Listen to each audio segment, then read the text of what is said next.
Welcome to the Supercar Connection podcast. Find us on social media at Supercar Connection and full episodes weekly on YouTube, Spotify, and Apple Podcast. I'm Gavin, this is my boy Joe, and we're here to talk about cars.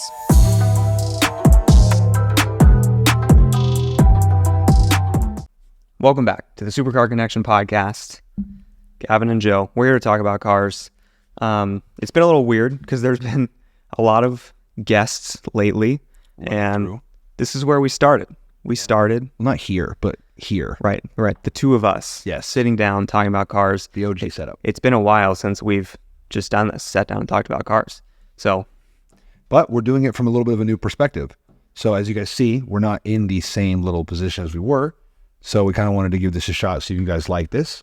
And a little bit more of an up close and personal feel instead of having been so like distanced with the couches and everything in between. I feel like this is more like right in your face. And we had this new backdrop. Shout out to my boy Frankie. He killed this. This is a little bit of you guys go on our Instagram, you guys have seen this photo before. Gavin and his beautiful self right there behind the Lamborghini Evo. And then your boy here behind his 458 with a little bit of, we call LA touch in the background. Hence the palm trees and what looks like a burning downtown. So, you like it? Yeah, I love it. I think it's pretty nice. It's where it hangs while we record. It hangs in my office otherwise. Yep, there it is. So, beautiful. Shout out. We got a lot of different kind of things we wanted to cover today. Joe is on the search for a new car. You excited about that? So excited. The 458 is not going to be around too much longer, huh? Yep. I don't want to give timelines because I don't want to be held to timelines, but I definitely think in the very near future, the 458 will be finding a new home and something will be finding a new home with me. So, well, we'll talk about that later. We're not going to get into that right now. You're going to have to tune in and just wait for it. Yeah. Wait for it. The things that Joe's looking at. The market is really interesting in that area, and things have shifted quite a bit the last few months. Cars have gone up. Cars have come down. There's a lot of stuff we can work with, but later. A lot of options. Later. But first, we threw up on the story. We're about to record. Ask us some questions. If you ever see this, please ask us a question. It can be literally anything about any car, about any whatever, our opinion on whatever. That's the whole point.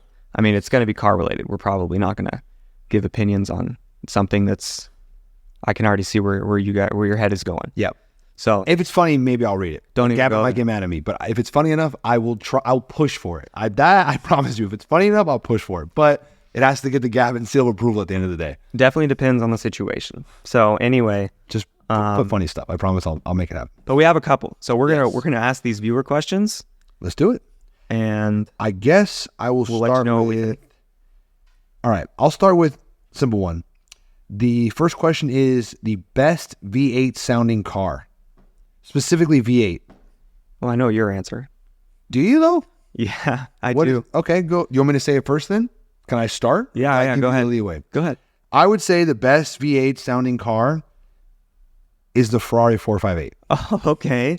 Caught me off guard a little bit. Right? I had a feeling that he thought I was going to say the Corvette Z06. I did think that. I think both sounds are immaculate. I think just the Ferrari 458, because, I mean, maybe even that like last 400 RPMs makes a little bit of a difference, but just the tune at which it comes out is just a little bit of like almost like a higher pitch, and I think it just sounds a little bit nicer. That was more refined. And I think there's a little less sound deadening, which I say that, but there's also a ton of sound deadening in that car. It is. Like for most people that don't know, those cars come with vacuum lines that are valves that don't open up to like maybe, don't quote me, I think it's 2,000 RPMs.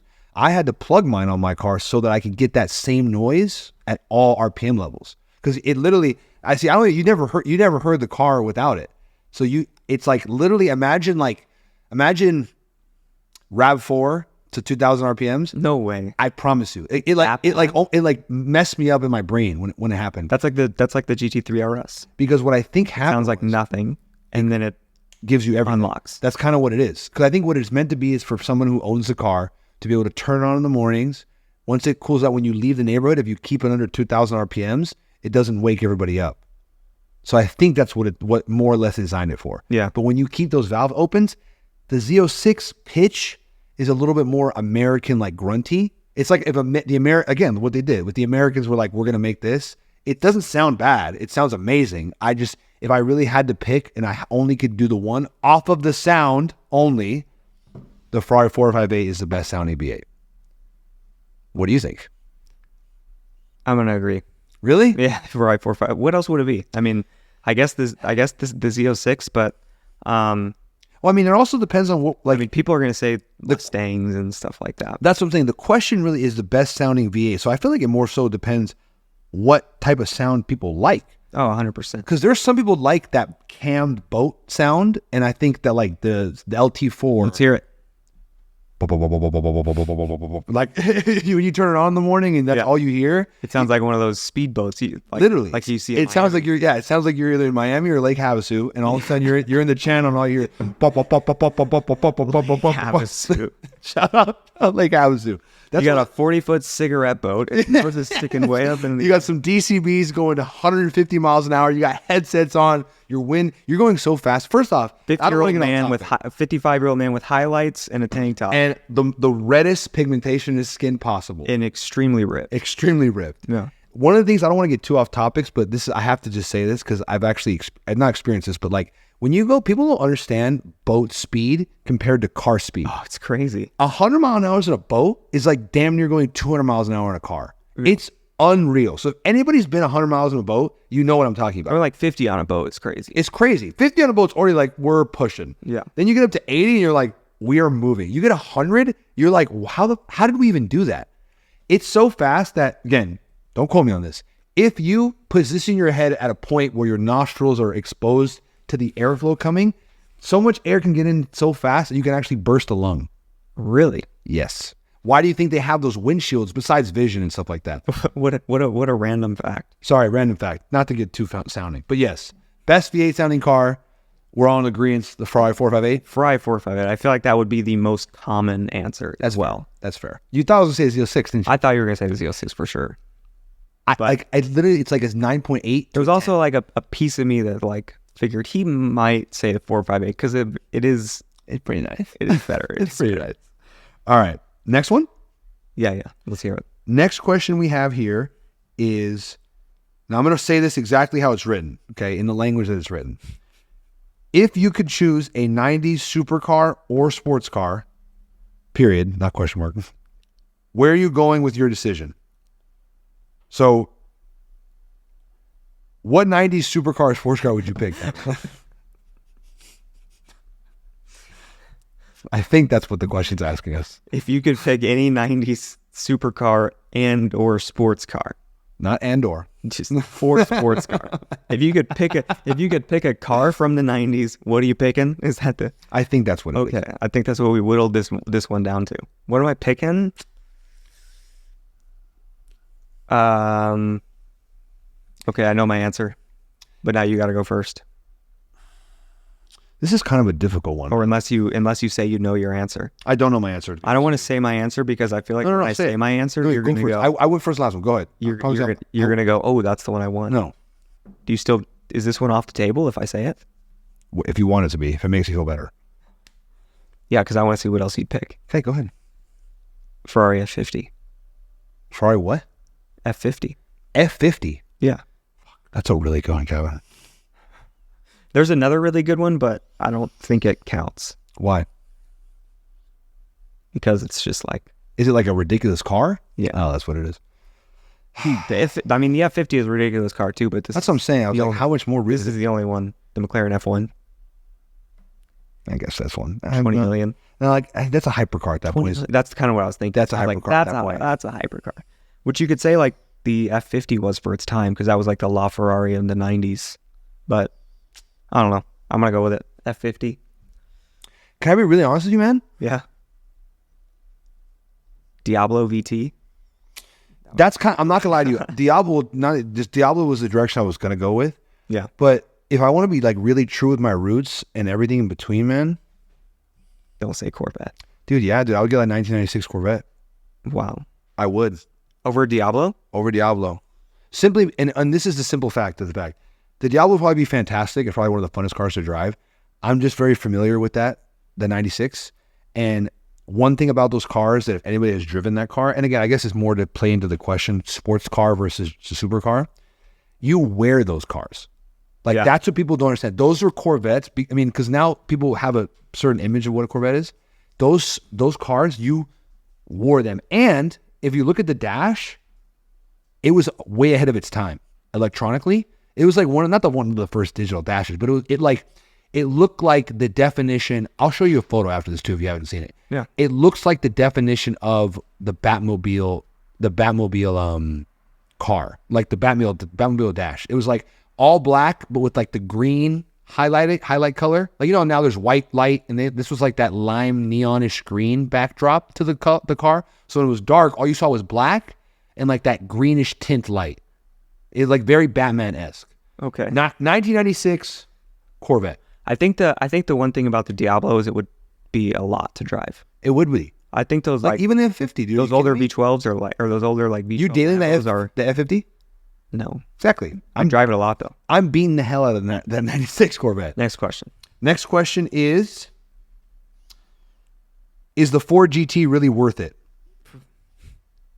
Well, I guess the way to define what do we think this person means by worth it? Like worth the dollar figure? Yeah, definitely worth the dollar figure. I mean, I think it is from a sheer standpoint of being worth the dollar figure. Absolutely. I think absolutely. I think that is, to be honest with you, it's probably one of the best looking cars ever. It's unreal. It looks insane. It does look insane. It looks insane. Granted, whether we want to talk about the fact that Ford decided to put a V6 in there, that's questionable. Hurts. But if I had to just go simply, sheerly, is it worth it? Absolutely, it's worth it. That car is bonkers. And I think it is one of the, I might even go out and say it's the best looking car I've ever seen. Really? I like that thing a lot. I mean, it's sick, but I'd still probably say the LaFerrari is the best looking car I've seen. I take that back. Gavin's right. Yeah, you're right. LaFerrari. I don't know why. I lost myself for 2 seconds. And tomorrow it'll probably be the P1, and it'll just go back and forth for all of eternity. Those two cars are perfect. What's that meme we have on IG? Ooh, wow. I think every time I read P1, I think of that meme. I still can't believe that meme didn't hit a million. That meme should have done M's. Because that meme should have done M's. The engagement on the, and you probably don't know or care much about social media engagement, but the engagement numbers on that meme were off the charts compared to like other stuff that does way more views. I would love to compare that one, the engagement, to the Montana one. Yeah. How far off is it? And then how far is it? It's still off from that, but if we multiplied by the thing, we could get a number. But I'm thinking about like the amount of videos we have that have like 3 times as many views for like not even the engagement and not as much engagement, like likes or sends or comments as that. Instagram just needs to just tell us like, what do we got to do? Yeah, what do you got to do? Yeah, because then the recipe changes. I'm like, look, people love this reel. They love it. I still think it's probably one of our best ones. It's great. I pissed myself laughing when I first saw it. That it's a great reel. Yes. If you haven't seen it, go check it out. Straight from my heart. I guess technically your answer now. What was the question? Is the Ford GT worth it? Is the Ford GT worth it? I don't know. What is the question? You got so far off on that one. Yeah, down the hole. So, is it worth it? I mean, so really, I want to say no.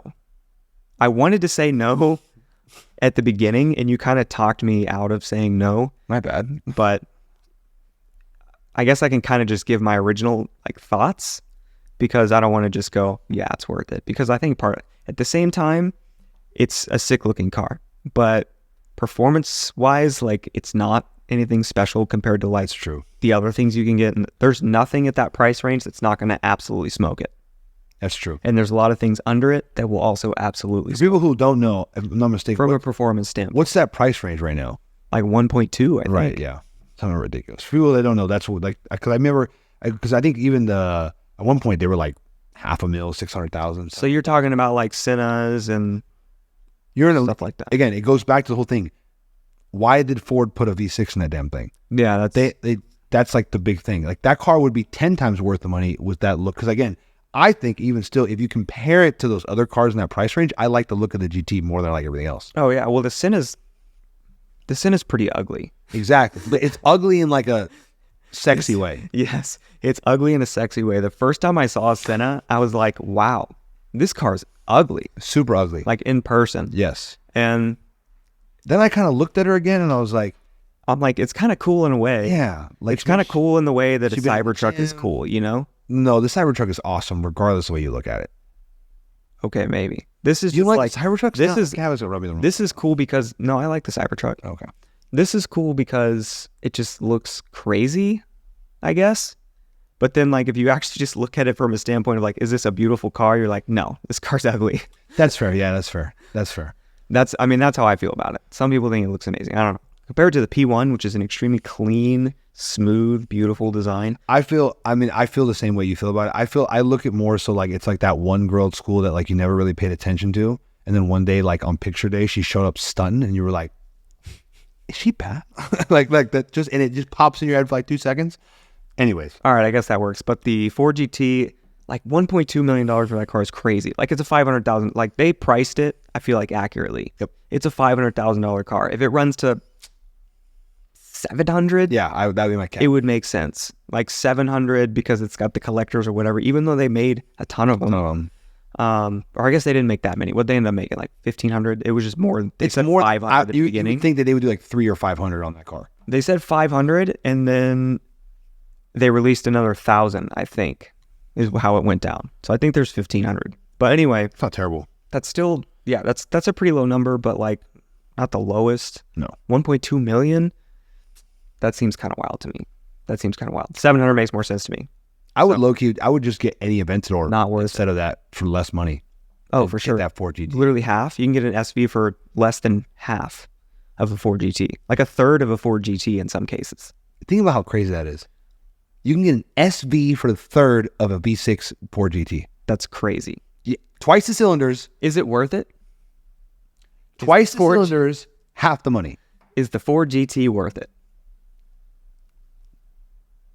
I said absolutely. You So, did. so And now you say no. absolutely. No, I don't know. You still say yes. I still say yes. All right. Do we got another question? We do have, I think we have maybe one or two more questions. Oh, The next question is, and this actually plays right into what this last one was. If y'all could have one hypercar, what would it be? one hypercar? One hypercar. If y'all could have one hypercar, what would it be? Pure Sport? Wow. Really? Yeah. What? Let me hear that reasoning. The Not saying it's a bad thing, but like I just out of everything the that Chiron Pure Sport feels like the Huracan of hypercars. Like, so then why the heck would you pick that? because I can just hop in it and go anywhere at any time. I can just drive it. You think you're just I can drive it all over the You're place. just whipping that thing up? Literally just whip it everywhere. And like anything else, I don't think I could just confidently jump in and go anywhere. P1, no way.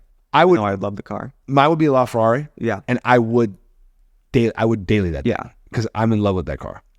Like I have like a weird obsession with it. I understand that. Like that would for sure probably be my second answer. And I just can't believe Persport. if you ask me on a Saturday, maybe, yeah, good chance It I'd might say as well couldn't. LaFerrari. Yeah. But yeah, the Pure Sport is If the sun was out instead of raining right now, I think it might be the LaFerrari. I think the Pure Sport is just gorgeous too. I agree with that.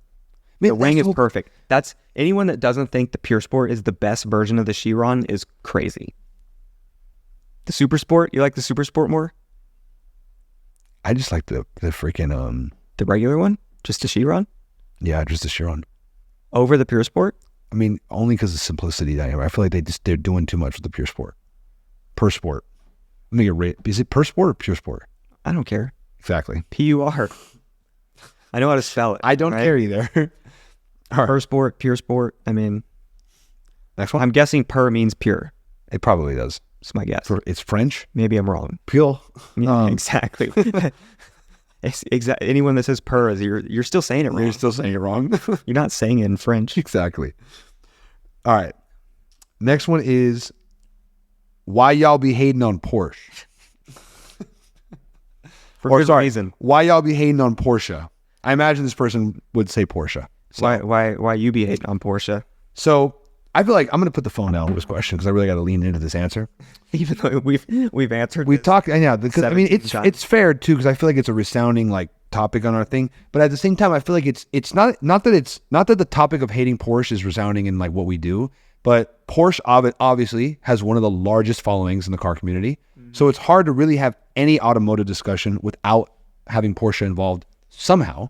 Yeah. So when it comes to, and they have something at every price point. They do. Until you get, I mean, even when you get up there, even though it's the same car in every price point, right? But so no matter what you're talking about, there's like a version of the 911 that it's like, well, would you rather have this? Yeah, exactly.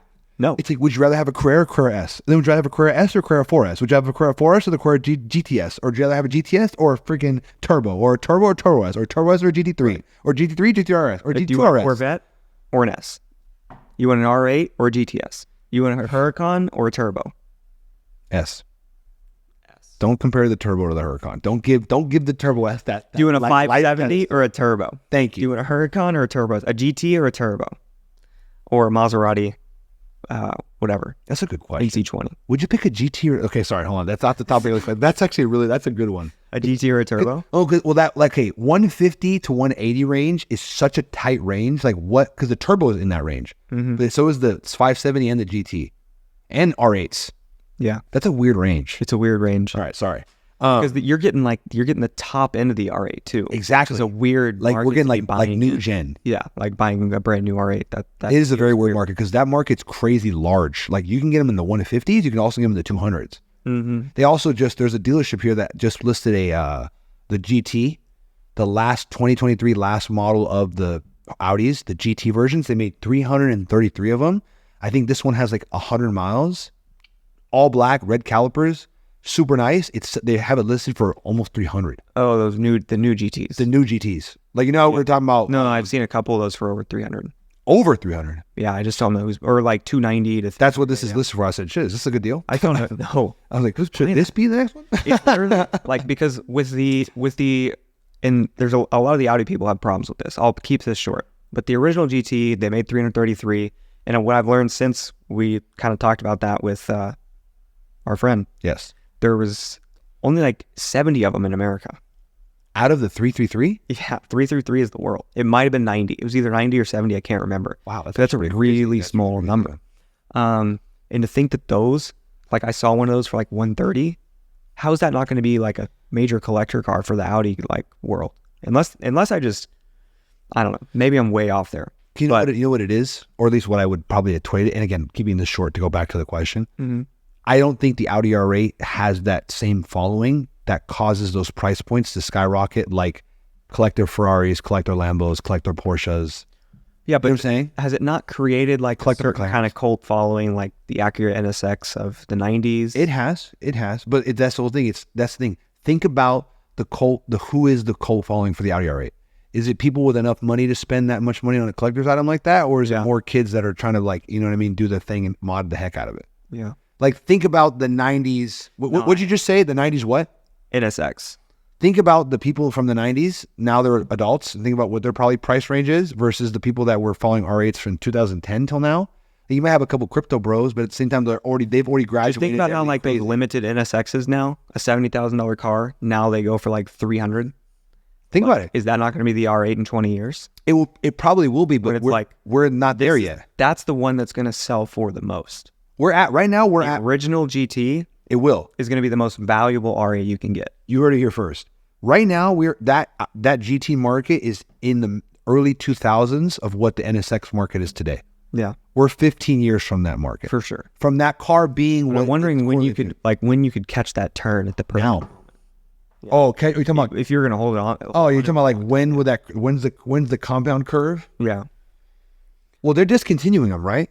I mean, they say so that it could be quicker or sooner rather than later. Maybe 15 years is too long. I don't buy that story. I mean, it's like they have the Huracan, or they're going to have the Huracan replacement right there. So they might come out with a new replacement. That's why it might not be the R8. It might be the R10. It's going to be Well, it'll be the R8 V8. What do you mean? Because they're putting a V8 and then the Huracan replacement. Right, but I'm saying you're saying the R8 call it the R10. It'd be weird if the R8 came out as an 8-cylinder and then they made it. No, they have 8-cylinder R8. I'm not talking about that. I'm talking about they're discontinuing the car. Yeah. So they're not new model. Exactly. See what you're saying. They're just going to do a new model. But Audi, R9. Audi always keeps the same like thing. Like the A5 has been the A5 for 3 generations. The A4 has been the A4 for several generations. So like it's just this is the first time they've killed a model. Then I mean they're gonna no, it's not the first time they've had models where they killed and they're like, and then they brought back like the RS6. So you think they're going to bring it back? I think they're going to bring it back. I think there's not going to be an R8 for like one model year, maybe two. And then depending on when the new Huracan replacement comes out, then a year after the Huracan replacement comes out, the new R8 will debut with the same engine and everything, rebodied. And you're going to go with, they're going to keep it with the R8. They're not going to do a new model. I think it'll still be called the R8. Maybe it'll be R10. I don't know. Like, possible. I won't rule it out. But I just like, they usually just carry over names, and I think they just keep it. That's fair. Where were we? How did we get here? We were talking about the R8s because you were talking about the new R8 GT being so expensive, which is already so far from the conversation. What was the question? Oh, why y'all be hating on Porsche? But I do want to say the new R8 GT doesn't have all this. This was the point I was trying to make. Go. It doesn't have all the crazy stuff that the old one had. It was like, this is just like a body kit.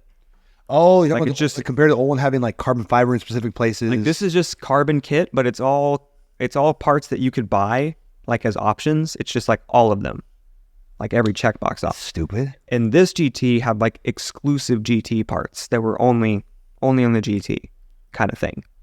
So that was the big difference. Why don't we snag one of those things up? Dude, I know. I mean, there's none for sale right now, but there was a convertible not too long ago for like literally $120. We'll just hit our boy up and be like, give me a number.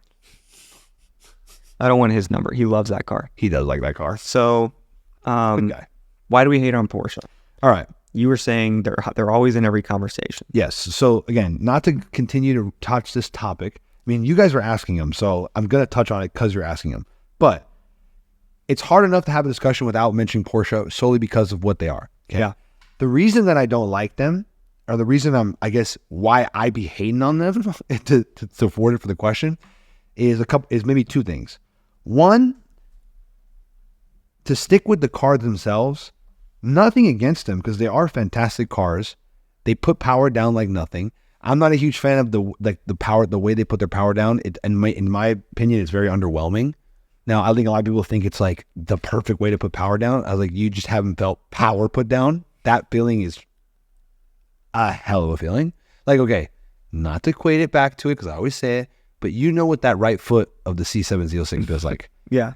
That's a heck of a feeling. It is. Whether you like canyon driving, drag racing, or supercar driving, that right foot feeling is a one-of-one feeling. That car pulls harder than the new Z06, doesn't it? It does. Well, it's the torque. The new Z06 only has like 460 torque.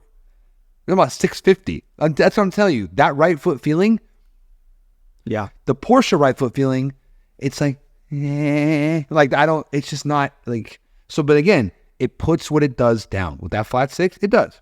Yeah. The other reason I hate it, or why I be hating on Porsche, is the following that they've created. The following of them, they're, in my experience, people that have yet to test or drive anything out of the realm of Porsche. So because of that, they've been brainwashed by Porsche thinking that this is the top because it does everything so well. It's like if you took every category to an 8 and an 8.5, that's what Porsche is. Yeah. Other car brands have some at 10s and 11s, and then others at like 5s and 6s. Because of that, you feel different things. The Porsche, if you've only really driven from a Beamer to a Porsche, and you've very limitedly explored other things, you're going to think it's amazing because it does everything retrospectively well. But when you get in a car with that handle, they're not, maybe not handles, but puts power shifts and sounds 10 times better, there's a certain feeling you get of like engagement to the car that that Porsche lacks, if that makes sense. Yeah. That's why I don't like the brand. From your experience. Exactly. And there's a lot of people that are just like, you just tune it. But like the majority of these people are not tuning their Porsches. Like I know there's people out there that are tuning Porsches. And exhaust and stuff like that. I feel like the modification, more people think people mod their cars than people actually mod their cars. Especially new cars inside of warranty. Yes. Like you're talking about these brand new turbos and stuff like that. Like the majority of the turbo buyers are not taking it straight to a shop and getting an exhaust and a tune on it. Nope. Like not happening. Just because your average YouTuber buys it and takes it to XYZ Motorsport to throw an exhaust and a tune on it so that you can click their video, the amount of people, the people who are really buying the Turbo S for what the Turbo S is for, are not A, modding the car, B, tuning the car, which is modding the car. They're literally buying it so that they could daily drive the fastest car possible while being able to put golf clubs in it. That's the only reason why they're buying that car. Yeah. And I want you to keep this in mind. Most of the time, a lot of these owners, because you've got owners that have said that they've owned everything, Ferraris, Lamborghinis, all this stuff, and then they had their Porsche and they like never went back. And that's what a lot of these people hold on to, are these guys that say that. And what I want to point out is that these guys had their like run of attention. Like these guys, they might not have like enjoyed the attention that the Lamborghini gave them. And maybe you wouldn't, maybe you would. But like that's definitely part of the experience that like the 911 doesn't bring. So some of those guys, they don't even realize, hey, I love this Porsche so much too because one, it's comfortable. Like that Lamborghini was stiff. It was hard to get in and out of. This is easier. It's like they got tired of what it took to drive the Lambo. They got tired of what it took to drive the Ferrari. And the Porsche just Porsche makes it easy for them. And that ain't what I want. That's not what I want. I agree with you. So I know like the GT3 RS is not comfortable. We had a friend, had a turbo, traded it on a Turbo S, traded it on a GT3 RS. We're talking to him. He's like, GT3 RS. Yeah. The brand 992. Say that again. He traded in a Turbo S. 992 Turbo S for a 992 GT3 RS. Okay. And one, he was just like, yeah, I don't know. Like, it's all right. But, you know, I guess it's way different than I like thought it was going to be. He's like, it's really stiff. He's like, I thought it was going to be like more like felt more like the turbo than it does, but it feels totally different. He's like, I could drive the turbo to Vegas. I can't drive this to Vegas. And I'm like, yes, very stiff, 100%. Not nearly as much power, not nearly as comfortable. Like it's meant for the track. Yes. The more track, the less comfortable. It's a direct correlation. So the turbo, all you people that want to talk about the turbo being some track monster, like sure, the turbo is probably more than you or I could handle on the track. Very much so. I'm not gonna be able to experience the full capabilities of that car in the track. But that car was not built for the track. There are track cars or like track-oriented cars that you guys think the turbo is lapping faster than. Like that's not what the turbo is built for. Just because it's like the fastest in a straight line, which is really fun in its own right. But I don't know. Now I'm ranting. No, but you're on a good rant. Everything you're saying is 100% correct. Yeah, you feel it. And then 100%. At the end of the day, the price point of these cars has gotten insane. The fact that a base Carrera is, I've literally seen stickered up to 150, which is bonkers for a coupe. It's not bonkers. A cabriolet. It's bonkers. You're talking about a base coupe, a base Carrera coupe with 150K sticker. It's got 379 horsepower and goes 0 to 60 in 4 seconds, which if it was an $80,000 car would be totally acceptable. But $150,000, the fact that someone's spending $150,000 for that, like I've driven one and it was not nearly enough fun the to be $150,000. It's not. The luxury doesn't even verify it being $150,000. Now, a $150,000 sticker would probably be really nice because that's got options on options. Even still. But the base, we drove like a pretty bare bones one, and it was like, I was not impressed by the interior quality at all. That's what I'm saying. It's terrible. Like I would pick, like just to even throw a car out there. Then you look at like the GT3 RS and the interior is immaculate. It's absolutely perfect. It is very nice. When you get up into those higher end Porsches, the game changes quickly. But like a base Carrera, like not all Porsches are equal. Yeah, not all Porsches are built the same. Yeah, 100%. Even though they're damn near the same, they do make their difference. A base Carrera with no options is like no more impressive than an Audi A5 at $50,000. If you're out around driving a base Carrera right now, you were robbed. I'm just going to tell you that right now. It's okay. Go back, get rid of it. We'll get you into like a nice C8 or maybe like a nice new like GT Mercedes, or what can we get from that price range? It's pretty solid. I'd be interested to see a C8 drag race, a Carrera. Drag race? Like with launch control. Drag race. Yeah. It will smoke it. Yeah, I don't like it would embarrass it. You think so? It does 2.9, 0 to 60, and then all it's got to do is pick up a little bit after that. Dude, yeah, absolutely. Remember, horsepower pulls in the top end. So that 379 or whatever crap that thing has, compared to the 500, which is nothing crazy on that C8, that thing's never catching it. Okay, this is not a conversation. That was actually a debate I was looking to start. Sorry, I was like, you said, do you know what you just asked before you just said to me? I know. Okay. That was my bad. That was my bad.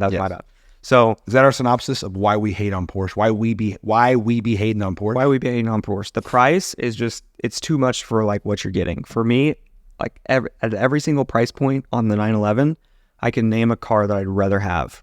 Can I say something too? That's why I hate on Porsche. Even though I like all of them pretty much. I don't.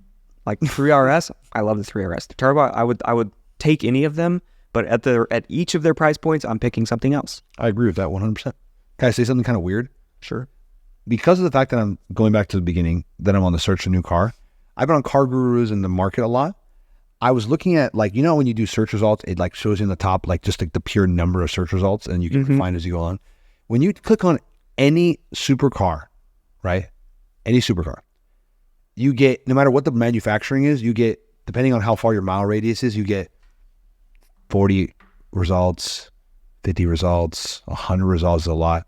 When you go to Porsche 911 and just put like even like a 5 to 6 year bracketing, like, or 992.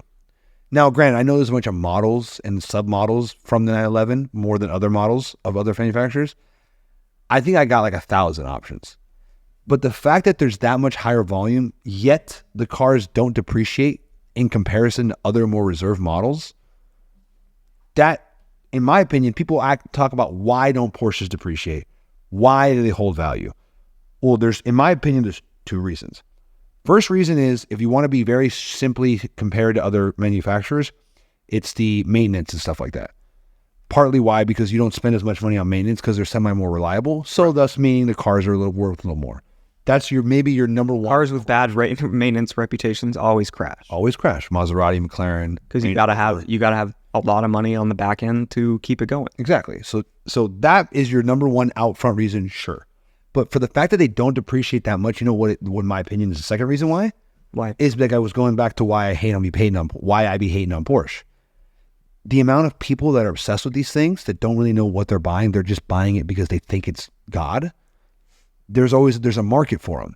There always will be, and there always has been. Yeah. Like the second somebody wants to get rid of it, like there's so much demand for it.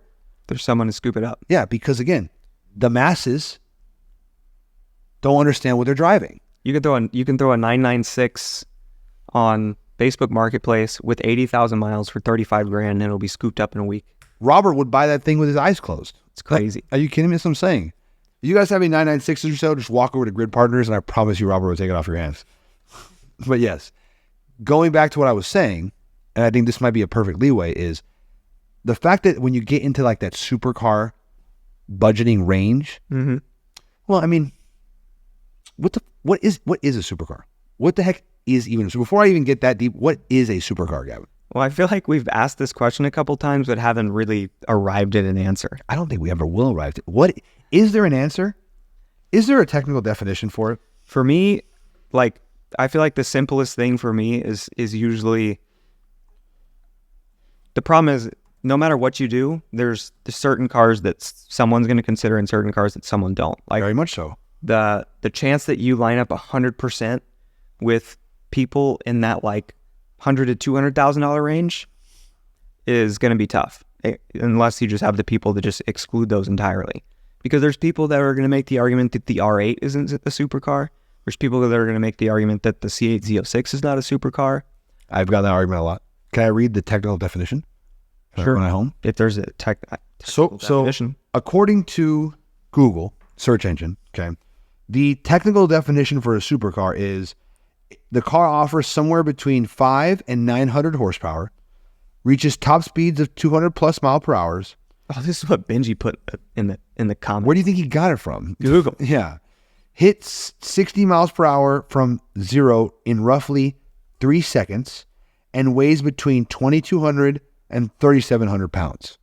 Yeah. Those are what they consider the more or less, but everything they stated is very wide range. Yeah. That's someone trying really hard to put like a numerical value to it. 5 to 900 horsepower. You know about 400 horsepower range. You know how bonkers that is? 400 horsepower is the gapping range that this person put. I think it should be at least 600 at least 550. You lose the R8. 550 and don't go as high as 900. I think 750. 550 to 750. That's 200. I would cut it by half. And then after 750, your hypercar? I wouldn't say hypercar, but I think you're in a different range than supercar. Like supercar. I saw someone say something about an ultra car. I'm like, what is an ultra car? What?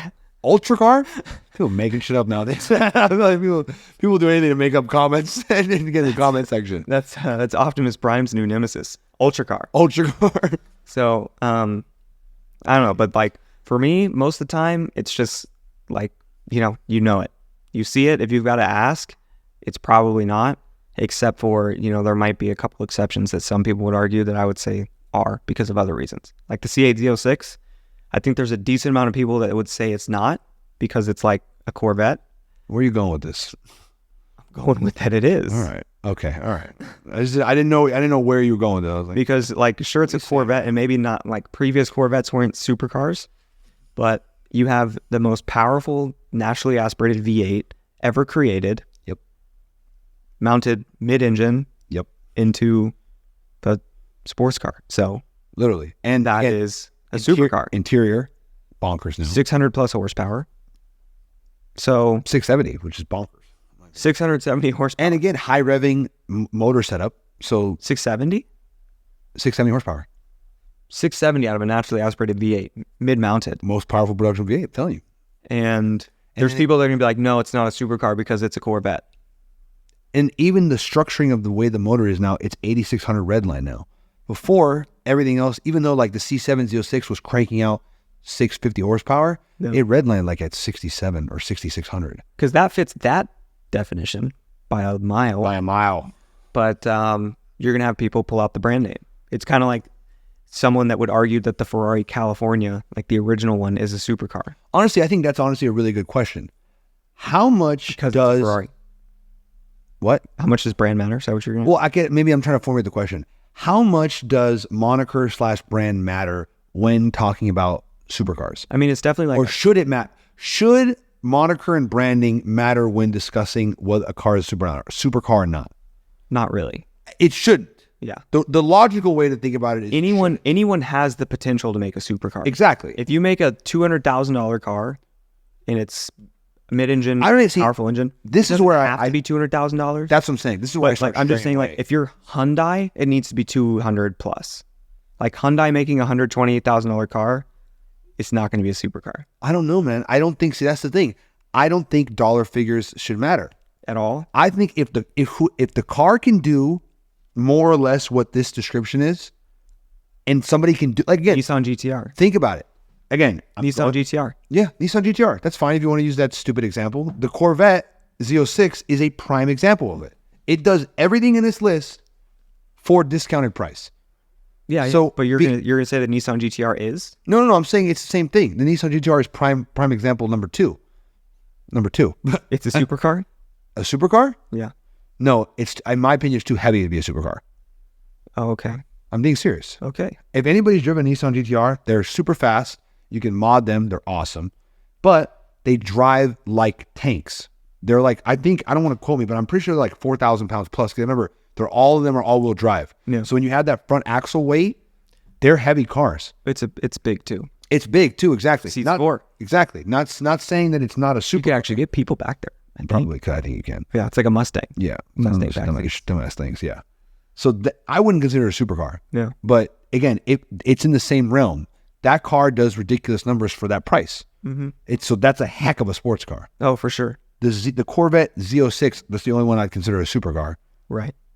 Just because the price point is low and it has the American moniker, the two non-actual variables to the supercar, people don't consider it. But if you took the moniker away, if you took that same car, slapped a Ferrari horse on it, and slapped 250 on it, everybody in the comments section would be like, supercar, supercar, supercar. 100%. But because of the American moniker and because the price range, people download it. But in reality, you're getting everything that those cars give you for the price point. So I think when you're talking about supercars, to finish my point, price point shouldn't matter. Does it matter now because of the way everyone is? Yes. Yeah. Because part of what a supercar is imagery. So part of imagery is my car is more expensive than yours. You're broke. I'm not. Or at least I look like I'm not broke. Listen to me, buy my course. So that's it. I'd also say a lot of people they, what am I saying? They usually, they like to throw limited production into the definition to kind of like, box out the Corvette. They really do. But, because I mean, how many Z06s do they make compared to anything else that would be considered a supercar? Well, a lot. Previously, it's such a good value. Previously, yes, but right now, they're not making that many, nor do I think they're going to make that many. You don't think so? No. We'll see. I think they're going to crank them out. We'll crank them out eventually, but I'm saying we're nowhere near that yet. Yeah, that makes sense. But yeah, for me, it just like, most of the time, it just makes sense. There's always certain variables that kind of fluctuate. Like the Ford GT is an American V6, but somehow you can't call it not a supercar because it looks insane. It's $1.2 million. I think it's arguably it's a hypercar. And it's super limited. So like... Is it a hypercar? No. Why not? It's a supercar. Because some people just start classifying hypercars like when they cross a mil. But it was a $500,000 sticker. It wasn't a $1 million car. 1.2 now. So it looks like a hypercar. Maybe. I wouldn't. I still don't consider it a hypercar. Is the Ford GT a hypercar or a supercar? So you say yes? I'm not going to say my answer because I don't really know yet. I haven't. I'm low-key still figuring it out. He's still figuring it out. Everything performance-wise, supercar. But every other non-horse crap factor that I named earlier, American moniker though. American moniker. So that does bring it down. Yeah. Or because it's maybe Ford.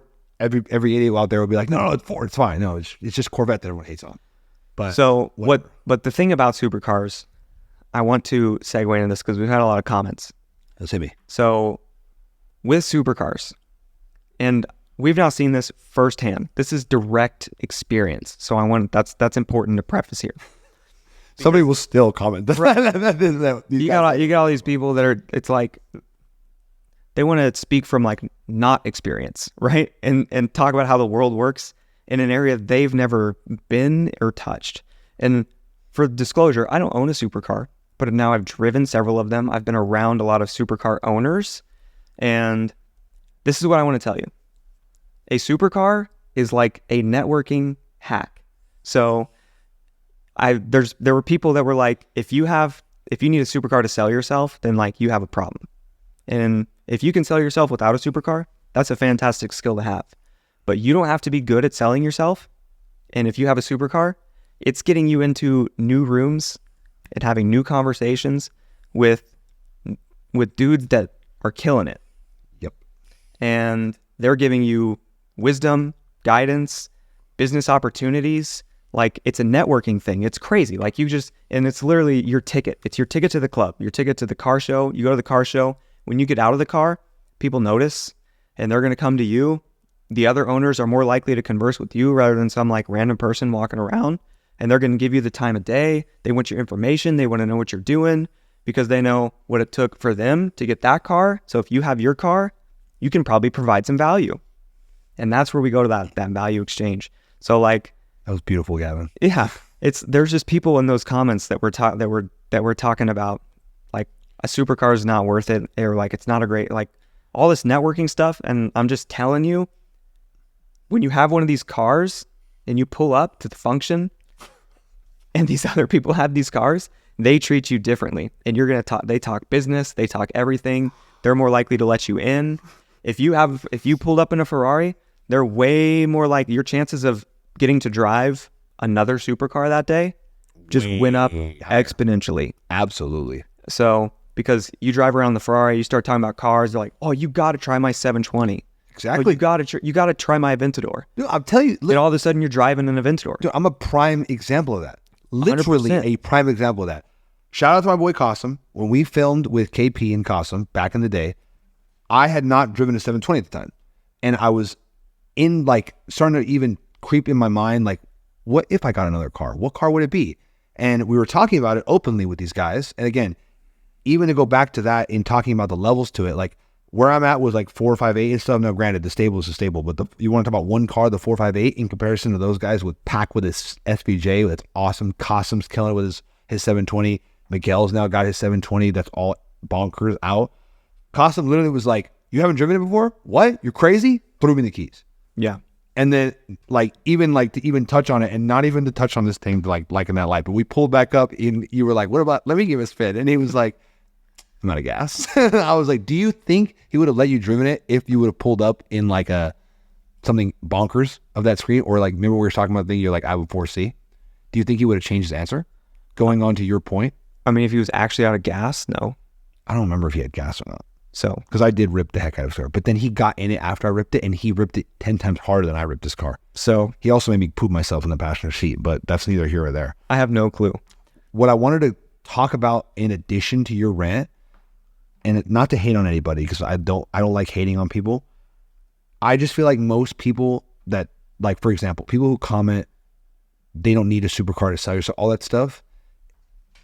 Now, granted, everybody has their own lives and likes their own things and has their own interests. That is what it is. The people who tell themselves those things is another way for them to be justifying where they're at in their life. Yeah. Because, not going to be wrong, when 4 years ago, when I was starting the pursuit of the craziness, I asked myself, I go, do I really need all this stuff? Like all this, not even materialistic stuff, but just like, you want to take just the car. People can talk about that being materialistic and you need that to compensate for things and all, the typical stuff people hear. And I got to a point where I was like, not only did I fiend for it so hard because I'm low-key an addict for supercars now, I just realized and like kept seeing it, and I was like, there's an aura around you when you get that badge. Like, it's kind of like when it's like an achievement and like you're playing a video game and your character unlocks it. Like when you get that supercar ownership aura on you, you walk, talk, and vibe like a completely different person. And I feel like that's what people don't really realize. And it goes back to exactly what you said. Like, it's just when you meet other people and you talk about, that's probably, and this is even bonkers to even say, I got that C8 Corvette, that silver one, so that when I would talk to people about certain things, it would validate what I said a little bit more. I was like, no, like, I do this. This is what I do. Yeah. And then the Ferrari, and now it wasn't even like, this is what I do. They're like, oh, whatever he does, he does. You know what I mean? Like, yeah. Screw what he does. I don't care what he does. He be doing that. Yeah. That's what that got me. Yeah. So now hopefully the next level will get me into like I don't even know what happens there at the next level. Like when the higher supercar levels, then I'll do what he says. Yeah. The higher supercar levels are when people are like actively seeking you out. I'll do whatever you tell me. Like think about Pac, for example. Like you can walk up to anyone with the 458 and jump in the conversation and be respected. Pac, people are going to come up to him and try to prove to him that they're worth it. Does that make sense? That's what starts happening at the next level. And like the whole levels just keep going that way. I think you eventually reach a point where they're just like, he's like too much. We don't even want to talk to him. Like you pull up in a Pagani, like does anyone even want to talk to you? Yeah. It's just like he's in his own world. That's just a different everything. That's very true. You know what I'm saying? It's lonely at the top, man. Yeah, truly. It's lonely at the top, man. But like the biggest thing, I think like the biggest point is just if you think you're a good networker now, just wait until you get a supercar, if that's what you want. Because even just, if you're getting it because you love supercars, one, you're going to enjoy it. Two, like it's getting you into new rooms and new conversations that like you probably wouldn't have had otherwise. And three, the people that you're talking to are like-minded people. They love cars. Very true. They enjoy driving these cars. That's why they spend all of their money on that as well. And they're probably successful and have some great business and can help you in some way. And they're willing to because they think the same thing about you. Dude, honestly, this is my thing. I don't care anymore. I'm saying what I want to say. If you really think that having a supercar doesn't like boost your image in any way, like you're ridiculous. You could literally own a yogurt shop and drive around in a supercar and tell people, no, I have a yogurt shop, not a chain, not a franchise. I have one yogurt store. People are going to go, like, I need to try that. That shit's got to be good. I don't, you know what I mean? Like, I don't care what you do, whatever you do, if you're driving a supercar, automatically, not only is there curiosity to try your product or service, it's validation to try your product or service. But one side I will say is if you are going to have that supercar, your shit better be walking the walk, because people will try it, and not only they'll trying it, now they're trying it with a heightened lens. They'll be like, is this supercar good? And they try the yogurt and it's not that good. They're like, well, how did he get that supercar? You know what I'm saying? Mm-hmm. That's the whole thing. Yeah. You're looked through at, not only you look through at a wider lens, you're looked through at a sharper lens. Mm-hmm. That's maybe what I'm trying to say. So, but again, 9 times out of 10, not 10 times out of 10, because there's always that one.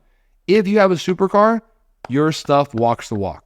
Yeah. But there's always that one that has it and their stuff doesn't walk the walk. Right. How they got it, I don't know. But their stuff doesn't walk the walk. Right. But in most cases, they walk the walk. They walk the walk. And these people know that. You go to Cars and Coffee and you jump out of your supercar. That's what it's. And like you'll get invited to private events for having a supercar. Like I'll even tell you like one little like a little snippet. Like I met in the parking lot of my gym, I met a guy driving a Turbo S. His name is Peter. Shout out Peter. We're talking and I'm waiting for him to tell me that he like does stocks or he owns real estate or something like that. He's like, no, I have an acai bowl place. And I was like, what? He's like, yeah, I have acai bowl. I think he has 2 in Pasadena. And he's like, yeah, I have acai bowl places. And I was looking at it with his Turbo S. I was like, these acai bowl places got to be fire.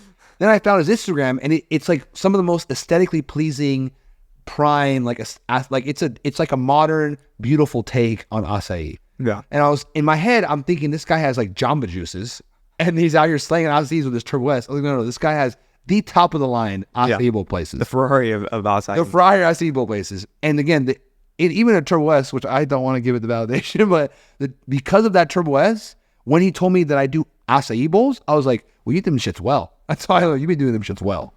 Well, I think we can go into our last topic. Hit me. Which is what we teased at the beginning, your search. Hopefully you're still here. That's our last thing? That's the last thing. There was nothing in between that? No. Okay, well, let's do it then. So, yes, the 458 is not going to be around too much longer. So, guys, let me tell you this. It's been a heck of a journey so far. For what, we 5 months in still, 6 months in still now, 6 months technically? Yeah. Okay. It goes fast. 6 months in has gone fast. We started this with like the ideology of like us, like literally like my Corvette and like Gavin's 4C was like just the beginning. And we were like, well, we're going to make this work. We're going to figure out how to make this work. Quickly after that, like everything we were able to accomplish and get, and like mainly just like my pursuit of that Ferrari 458 and the timing of my journey on that path timed itself very well with starting all this. So that car has been everything and easily been the best decision I've ever made in my entire life and the greatest thing I feel like I've accomplished to date, which is a crazy thing to say. I used to be 320 pounds, but I would take getting this Ferrari bigger than losing that weight. Now we're moving on from that car and we're going after some crazy stuff. But I want to honestly open the discussion to not only you and the viewers at home to see like what we think I should end up getting. I think I've narrowed it down to 5 options. And these are kind of crazy. And I think the price point fluctuates. I'm not too worried about price point. As long as it's within. As long as it's within what I think. I don't want to talk about price point because I also want to put a cap on myself. Because I've been looking at the low end of the cap and there's a ton of value there. And I'm looking at the high end of the cap and there's a ton of value there. So 5 cars. So I just list all 5. Do we start it one by one? Let's hear them all. All? Yeah. Chronologically or spat out? Just or like however they come out. Just right. The 5. Number 1 option is a Lamborghini Huracan. I think Evo, not specifically. I would be open to like an 18 or a 19 as long as it's like a 610 or 6.4 or like whatever. Even a Performante, but I think those are a little too expensive. That's number 1. Or not number 1. That's the first one. I would do a Ferrari 488. Which would be the next upgrade from the Ferrari 458. Mm-hmm. Upgrade in sense of power and everything, but downgrade in some other aspects. So you get like muffled turbo sound, but more powerful car, more modern, stuff like that. Maybe I'll get a rear view camera on mine. Lamborghini Urus, which again, would hit home since, one of the videos that popped us off was me talking about the Urus. So me finally getting Urus. Now people can really comment how many people pay for this guy's Urus. That would be really fun to have those. Mm-hmm. I would get it solely for that reason. Not the fact that it's an SUV and it's comfortable and everything in between. The 4th one would be a McLaren 720S, because I think those cars, like the depreciation they've had, where they're at now, what they do, they're insane. And there's a little bit of a scientific to them. Like if you know the mileage and what goes wrong with them and how to fix them, they're A lot of what people get scared of McLarens actually gets solved. Then the dark horse, the fifth, which is I called the dark horse because it's the most maybe not likely, but at the same time could be the most likely, is another McLaren. It is the McLaren 600 LT, which I feel like most people, I mean, in reality, you don't see those cars too often. Yeah. A lot of people don't even really know exactly what that car is in of itself. And I don't want to talk about too much. We'll go into however you want to go into those 5. But I remember we could just start it with the 600 LT. I'll start it off with deep diving at 600 LT. Go ahead. McLaren 600 LT. That's what you're feeling. Is a unique car in itself. Okay. That car, what they did was they basically took the 570 design and everything, motor and everything, and they beefed it up track-oriented style. Okay. Carbon, lightweight, weight reduction, beefed up performance, a little bit of redesign. That is the most street legal track car that McLaren produces. They made 2 years of them, 2019, 2020. Besides the Senna. Besides the Senna. My bad. Besides the Senna. Yes. You know what I mean. Okay. Stands for 600 long tail, which is the LT stands for. What most people don't realize, that car's, I think if it's not 3,000, it's just under 3,000 pounds. And it does like 600 horsepower. That's stupid. People don't realize. If you don't really know how the weight, like the weight ratio to power, weight to power ratio, that's stupid. That's like ridiculous. You throw an exhaust and a tune on that car and get it to like 630. That's even double stupid. 630 with at 3,000 like pounds. That's ridiculous. Yeah. Plus, it's the most driver-oriented car I think McLaren makes, besides the 765 LT. So that's one lane. But then on the opposite lane, even the McLaren branch, the 720S, more powerful, but a little bit number. It's not as track-oriented, even though it's a monster. Yeah. It's a lot less raw of a car. But then again, now you're talking about 720 horsepower, sandbagged.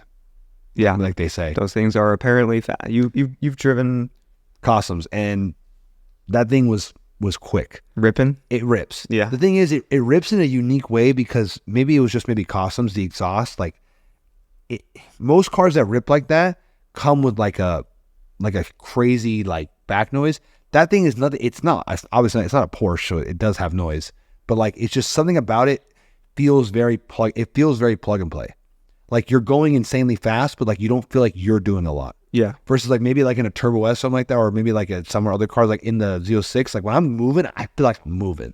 That 720 was like, and it was cutting up. It was crazy. Well, I mean, makes sense why he loves it. Think about how he drives. Customs, yeah. Supposedly, I've seen Customs store. That boy be pushing. So that boy be pushing. He needs a car that can do that, huh? Damn, that boy be pushing. Then you got the Urus, which my argument for the Urus is the fact that it combines SUV world, and I'm, as most of you don't know, okay, I'm a hefty person, okay? I'm rather on the larger side of the human scale. So because of that, Supercars ownership is fun, but sometimes I'm like, I just want to get in something that's comfortable. Like when you drive the 458, do you feel like you fit in that car? Like that car is like perfect. I got space in that car. I don't have space in that car. I'm at the point where I'm touching the roof. My knees have to be bowed out. And again, these are all good problems I'm complaining about, obviously. But after a while, that does wear on you. And I feel like I sound like an old man saying this. Because I'm in my 20s talking about being uncomfortable in a car. These are why guys go onto the Porsche and don't say that and say that's the best car ever. Don't wish that upon me because they get tired of the discomfort and then they're like, Porsche's the best car you can get. And then they become those people. And then young kids hear them and believe them. I refuse to be that person. I would rather be an Urus transformation person. Like I'd rather be that 50-year-old dad that's driving an Urus than a 50-year-old dad that's driving a Turbo S. 100%. That's, to be honest with you, that's really my only argument for the Urus. It's just the fact that I get supercar life power with the SUV comfortability, which is not insanely comfortable because it's not designed for that, but it does go a little bit a ways. Yeah. That's my only argument for the Urus. Okay. Then the argument for the 488 should be pretty standard. It's literally the next model after the 458. Yeah. This is my least favorite choice, by the way. The 48? Yeah. What's your reasoning for it being the least favorite choice? Well, because everyone like says that the 458 is better to begin with. That's fair. And the 488, I don't know. It's faster. It's the same thing. It's a lot faster. It's a lot faster. It is. You're talking about it's 100 horsepower. It's just more numb. It's just more numb. It's more numb. It's less of an experience. More modern. Yeah. So the ECU is smarter, everything in between. So it is more numb. Turbos, so the sound is muffled, but more of a super. If the 458 is a supercar, this is more of a supercar. For sure. Faster. Tech is more modern. Imagine getting the 458 with backup camera sensors. Yeah. And Bluetooth. Come on. But other than that, it's the same interior. I believe so. I would live in that 40. It's just like the next. Yeah. I mean, like I get why you would like it, especially because you've grown to love the 458 so much. And I like Ferrari. I wouldn't mind staying within Ferrari. But moving to something different just feels natural. It does. Now, there's another one I didn't name that's staying in the Ferrari, but I think the price range, it's running away from me. The F12? The F12. It was once in my range a little while ago, but I wasn't ready then. Yeah. Now that I'm ready, it's deciding to creep away from me, which I'm kind of upset about. That hurts. Because that low-key would have been my number one choice if it was said it was still in the range. Okay. The Ferrari V12, Yeah. I could have straight piped that thing and literally had, I don't know how, I would literally have, I would be able to open like the floodgates to hell like whenever I wanted to. So if a deal on that came through, would you jump? Honestly, yeah. Yeah. Yeah, I would. That would be number one. That would be number one. But I don't want to say that because it's right now it's out of the price range. Okay. Interesting. So, yes. If you look at the price, again, the market, again, we were talking earlier, some cars have gone out of the price range. Some cars have fallen into the price range. Yeah. Some cars I never thought as a child or even younger, I'd be like, that's in my price. It's insane. And then the Huracan Evo, do I even have to tell you why it's in the case? You don't. I don't. So those are the five. What do you think? You already told me the 488 is your least favorite. The 488's probably, that's probably my least favorite. I don't know. Like if I was ranking them. You don't have to rank them, but like if you just had to give me, like if you had to be like, dude, get this, you're stupid. What would it be? I mean, from all we've talked about, it kind of seems like the 600 LT is the if you don't get this, you're stupid. I feel like it kind of is too, to a certain degree. It feels like I don't want to say the obvious pick, but it's just for everything that's going on, it feels like the best fit.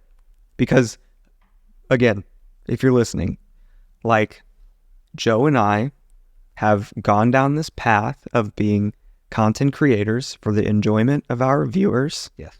And there's a lot of cars that we want. There's a lot of cars that we want, and we will drive them and everything. But that now weighs into the decision. I think. No, it does. 100%. It's one of the unspoken things, and I was actually talking about it today. It's very sad because there's a couple cars that I would have get right now if I didn't care about the. You didn't care at all. I didn't care at all. It changes things. There's a lot more. There's probably 2 or 3 I would probably get rather than that. If it didn't matter at all, you'd probably just get the Huracan, right? Out of those 5, the Urus. Oh yeah. Yeah, because like the problem is you're like, this is the least good for content. Exactly. And the fact that you're right. Shit. Yeah, you know what I mean? The Urus is the best choice for you. For me. For Joseph Joe Murphy. Yeah, for Joe Murphy. Please, government name, sorry. For Joe Murphy, that is probably the best For choice. Joe Murphy, the Lamborghini Urus is the best choice, hands down. Hands down. But content weighs heavy. It does. The 600 LT feels like the best for content because it's the most unique. How many people are doing the 600 LT game? Not that many. I don't even know. And they look sick. So they look sick. You can make it look sicker. It shoots flame out the factory. And it's the cheapest option on that list. Shout out Will. It is the cheapest. So in a way, it feels like the best option. And it's also kind of the cheapest. Yes, 100%. Yes and no. Because what you get? There are 720s that are cheaper. Yeah, but you're talking because of mileage in year. But you can get if you're getting that mileage in year, you can get a 600 LT and go. That's and the now thing. Undercut that. You can't because 600 LTs are so much more rare. There are none that low. I feel like I've seen them like 190. Have you? Yeah. Maybe I'm wrong, but that's fair then. But the high mileage, like 190. They like bottom out of 190. For a good 600 LT, like one that's like I would buy, not be scared. Fantastic. You can get 220. 220. McLaren 720Ss. The one if I was to get that car, I know what I want. 235, 240. Huracan, we're in the 250 to 260 range, and I'd say 250 very kindly. It's really not that. I don't think it's that low, but I think by the time that I do, I'm like, we're like right there. I think it will be 250. 488s is the same thing. And then the Uruses fluctuate the most because you can get them as low as 200 with higher mileage or as high as 250, 260, like with like lower mileage, newer cars. It all depends because those cars I think are the most customized, not the most customized, but they're like a lot more. The customizable options, people who have Spectre cars, is a very wide variety. Yeah. You have like insane options. And then you have like white with a black interior. Exactly. And silver wheels. Yeah. And high mileage. Like you can get that car for under 200. Like the Hertz one. Exactly. You can get it for under 200. Like if you're Hertz, why don't you get some crazy spec? Why not? I don't know.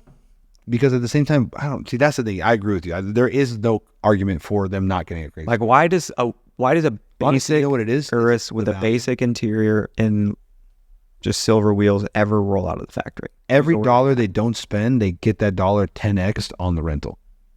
So like if they can get it optioned out and buy it for 220 rather than buying it for 300, that $80,000 difference, they'll get it 10x in their return on the car. Sure. That would be my logic if I was doing it. Yeah. Because regardless, people are renting. They're not renting it for the spec. They're renting it for it being a Urus. Right. You feel me? Mm-hmm. I feel you. So the Urus makes the most sense, but so you're talking about that. Imagine like the thing is you go to the top of your band and you don't have anything to work with. You go to the bottom and you can potentially you got some extra for some crazy wheels, a wrap, XYZ. Now, can I tell you the number one car, even in that price range that I would get if we never went down this journey and content creation wasn't a thing and I could just have the car that I wanted and I would be a ghost. Can I tell you in that price range what I would get? It's not the Urus? It's not the Urus. Wow. Because the Urus still is a certain amount of like attention, which I don't mind because I like attention and everything in between. G63 AMG. Gavin got it. I would get a brand new, like damn near like no mileage. Yeah. AMG G63, China blue, red interior, and I would murder tint it out. No one would know it's me. That's a good spec. Thank you. And that like that would be like if I really could get a car that I didn't care what anybody think that made me happy, which is crazy to say that I'm even getting something that wouldn't make me happy because all of them would make me happy. Yeah, yeah. But to sit here and say that social media and content creation and imagery hasn't beefed up its importance is bonkers. But it really didn't. That's what I would get. But also everything else we were talking about, now that you know that, even if content creation was out of the mix, you pull up in a G63 compared to an Urus or a 600 LT or a 720, that's a big difference. It is. So and location too. So like you have a G63 and a Corvette, I'd argue that like neither of those is opening nearly as many doors as I pull up in a McLaren. Very true. Do I think even like the 458, like if I was to, you give me I only had the 458 or I could have a G63 and a Corvette, that 458 alone would open more doors than both those cars combined. 100%. Location based too is really big. Mm-hmm. Where I live, G63s and G550s are like Toyota Camrys. And I'm not exaggerating when I say this. Yeah. But if I was to live in maybe somewhere else, I think a G63 would pull a little more weight. Sure. But where I live, it does not, like you literally could be like it's actually like, it's almost like a denouncing thing when you drive it. You're like, what do you got going on? And you pull a G63. You know what I mean? Mm-hmm. Versus a McLaren, it's like, this guy's valid. Yeah. Ferrari, this guy's valid. Lambo, this guy's valid. Mm-hmm. But even the G63, where I live specifically, it's like, it almost unvalidates you. Yeah. And it that even plays into like what we were saying earlier, like with pulling clout in a supercar. Like your location is important in that equation. Very much so. But there is nowhere that you could pull up to in a supercar in America and it not do more for you. No, not at all. Especially around others like supercar owners, which they're supercar owners across the country. And those people value your ownership of the car more because, again, they knew what it take. They knew you're like-minded, XYZ, blah, blah, blah, blah, blah. You're someone they want to get with. Can I say one last thing maybe before we end? One last thing. That like I think is like not valid, but like I think should be stated. One last thing. What people don't realize about supercars too is supercars, it will not only tailors to your imagery directly, it 10x's what people think of you. So like, let's take Gavin and I for literally prime examples. You get out of a Huracan exactly how you are, what do you think people are going to think about you / what you do by you in like your current state getting out of a Huracan? They're going to think a lot more. I mean, literally, I'm talking about like what occupation? Because of the way you look, like your imagery. Like look at what you're wearing, look at your hair, look at like, you know what I'm saying? Yeah. All these things, all these cars do, and I guess maybe it's more money. All money is an amplifier of like what you are and who you are and your image of people. So like what I'm trying to get at is like if you get out of a Huracan, the way you look, your green eyes, everything, people might think you're like a finance bro. My eyes are blue. They're blue? Very blue. Those things, they have a greenish tint, big guy. I've never heard that before. Well, you heard it right now. So anyways, my bad. Maybe they are blue. Are they blue or green? They're definitely blue. What are mine then? Mine are green, right? Yours are green. Right? Yeah. All right. Anyways, sorry. Okay. My bad. They looked green. I don't know. Maybe it's like the lighting or something like that. But what I was saying, you are like, your imagery would be more classified as like, you look like you manage a hedge fund. You own some property. Or I'm in content. Or you're in content. You know what I'm saying? Or I have a Shopify store. Something like that. You can be e-commerce bro. Right. I get out of a Huracan with my arm sleeve and my either bald head or like this. People are going to think I either sell drugs or I do, you know what I'm saying? Just because of the imagery. You tell me if I get out of a Huracan like this, you think they think I manage a hedge fund? Do you think they think I'm in e-commerce? Maybe. Really? I could see e-commerce or a trader. I would love to hear the public opinion. If we were to get out of cars, what would each of you think I do? But my point is, I'd be like, I bet he trades options. What would like my whole point of what I'm trying to say is like it's money is an amplifier. So if you're using it as a marketing scheme and your aura and what you do is already part of your marketing scheme, the car is only going to amplify what people's perception on them. Like, okay, prime example I like to think about is like, you know, our boy Abraham Berg. Mm-hmm. If he got out of a supercar, you know how he looks? What do you think he thinks people think to do? He's got one of the most, he's like you. He's got one of the most I think like finance bro. Exactly. He's got one of the most clean cut, nice looks. But then you think of Eric Esker. Eric Esker gets out of a Huracan. What do you think Eric does? You don't think the same thing you think of Abe thinks, right? Just based on purely imagery. Eric's got leg tattoos. He's got, you know what I'm saying? All it does is amplify your image, whether it's positive or negative. So if you're in the marketing scheme and people I'm going back to like your top ticket. Maybe Eric owns a bunch of ATMs. Exactly. But you wouldn't trust them with $5 million to spread around into ETFs and bonds and stuff like that. You know what I'm saying? And that's solely based off imagery. Yeah. So going back to your point, what you originally stated in the Gav rant, that is my point. If you're in the marketing scheme and you're in the marketing game and you think that the supercar has no correlation or effect on you, you're crazy. It's like money. All it does is amplify whatever imagery you already have correlated to yourself. It's why course bros are so obsessive with having a supercar, because what image they're portraying, whether it's sophisticated thing or it's lifestyle / self-development, the supercar boosts that 10x. 100%. So if they're like, I don't need the system, I am the system, look at me, I'm tatted and I'm XYZ, the fact that they have supercars boosts that. But they're like, no, e-commerce structure, clean cut suits like that. Like there's the guy on TikTok or imagery. He has like, he makes himself seem like he's like this really sophisticated guy. He's got glasses on. I forgot his dang name. He's like supposedly like extremely wealthy, but like he has curated an imagery for himself as a sophisticated young gentleman. I think his name is like Iman or something like that.